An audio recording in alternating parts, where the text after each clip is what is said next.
আসসালামু আলাইকুম। জয় গুরু, জয় হোক পাক পাঞ্জাতন আহলে বায়াত ও বিশ্ব মানবতার। দেশ এবং দেশের বাইরে থেকে যারা আমার ইউটিউব চ্যানেল তথা ফেসবুক পেজের মাধ্যমে আমার আলোচনা শুনছেন, তাদেরকে জানাই আন্তরিক অভিনন্দন ও প্রেমময় ভক্তি। আজকে আবারও নতুন একটি আলোচনা নিয়ে এসেছি, রাসূল তথ্য। আশা করি আলোচনাটি শুনে আপনারা সবাই উপকৃত হবেন এবং ভালো লাগবে। রাসূল তত্ত্ব: আল্লাহ তাআলা স্বীয় ধর্ম ও বিধান মানব সমাজের প্রচার করার জন্য অনেক নবী ও রাসূল প্রেরণ করেছেন। আমি আবারও বলছি, আল্লাহ তাআলা স্বীয় ধর্ম ও বিধান মানব সমাজে প্রচার করার জন্যই অনেক নবী ও রাসূল প্রেরণ করেছেন। নবীগণ হলেন মাসুম তথা নিষ্পাপ।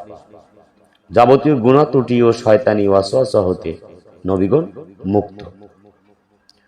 নবীগণের মধ্যে সর্বশ্রেষ্ঠ হলেন হযরত মুহাম্মদ সাল্লাল্লাহু আলাইহি ওয়াসাল্লাম। নবীগণ আমাদের মতো নন। আল্লাহ তাআলা যাদের উপর ধর্মগ্রন্থ বা স্বতন্ত্র শরীয়ত নাজিল করেছেন তারাই রাসূল, আর যাদের প্রতি আসমানি কিতাব নাজিল হয়নি তারা নবী। নবীগণের সঠিক সংখ্যা বলা যায় না, তবে অনেকেই বলেন আল্লাহ তাআলা 1,24,000 নবী প্রেরণ করেছেন। তন্মধ্যে 313 জন রাসূল। দুনিয়াতে সর্বপ্রথম নবী হলেন হযরত আদম আলাইহিস সালাম এবং শেষ নবী হলেন হযরত মুহাম্মদ সাল্লাল্লাহু আলাইহি ওয়াসাল্লাম।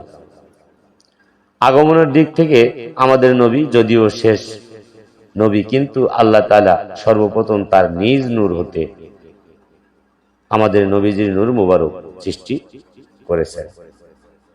হাদিস শরীফে উল্লেখ রয়েছে, রাসূল সাল্লাল্লাহু আলাইহি সাল্লাম ইরশাদ করেছেন, আমি হলাম সৃষ্টিতে সকল মানুষের এবং আদমেরও পূর্বে আমার প্রেরণ, কিন্তু আমি এসেছি সবার শেষে বা শেষ নবী হিসেবে। কানজুল উম্মাল 11/419 পৃষ্ঠা, হাদিস নাম্বার 31,916, তাফসিরে দুররে মুনসুর 5/184 পৃষ্ঠা। নবী রাসূলগণের মধ্যে শ্রেষ্ঠ হলেন হযরত মুহাম্মদ সাল্লাল্লাহু আলাইহি ওয়াসাল্লাম। কোন কথা কাজের দ্বারা যেন রাসূল সাল্লাল্লাহু আলাইহি ওয়াসাল্লামের শানে বেয়াদবি না হয়, সে বিষয়ে কোরআন হাদিসে কঠোর সতর্কবাণী রয়েছে। সৃষ্টিকুলের মধ্যে রাসূল সাল্লাল্লাহু আলাইহি ওয়াসাল্লাম হলেন অতুলনীয়, তার সাথে কারো তুলনা চলে না। তিনি হলেন বেমেসাল সৃষ্টি, তার সাথে সৃষ্টি জগতের কোনো কিছুরই তুলনা করা চলে না। তিনি আমাদের মতো নন। এ বিষয়ে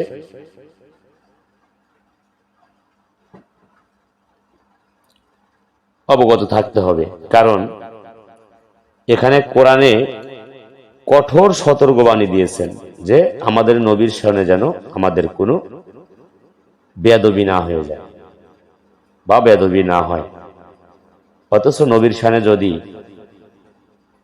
আমরা যারা পাক পাঞ্জাতন আহলে বায়াতের পক্ষে, ওলিয়াউলিদের পক্ষে যারা আমরা মিলাদ কিয়াম করি নবীর মহব্বতে, নবীর শানে, কিন্তু বর্তমান সমাজে এটা করা যাবে না, এটা বেদাত, বিভিন্ন ফতোয়া দিয়ে আমাদেরকে নবীর সাথে বেয়াদবি করানোর চেষ্টা করা হচ্ছে। নবীর মহব্বতে আমাদের আল্লাহ নিজেই তার ফেরেশতাগণ নিয়ে আমার নবীর নামের দরুদ এবং সালাম পেশ করে। অথচ আমাদের সমাজে আমরা দেখতে পাচ্ছি এই মিলাদ কিয়ামকে বেদাত বলে ফতোয়া দিচ্ছে। যাই হোক, এ বিষয়ে যাব না। এবার আধ্যাত্মিকতার আলোকে রাসূল তত্ত্ব সম্পর্কে জ্ঞান অর্জন করার চেষ্টা করি।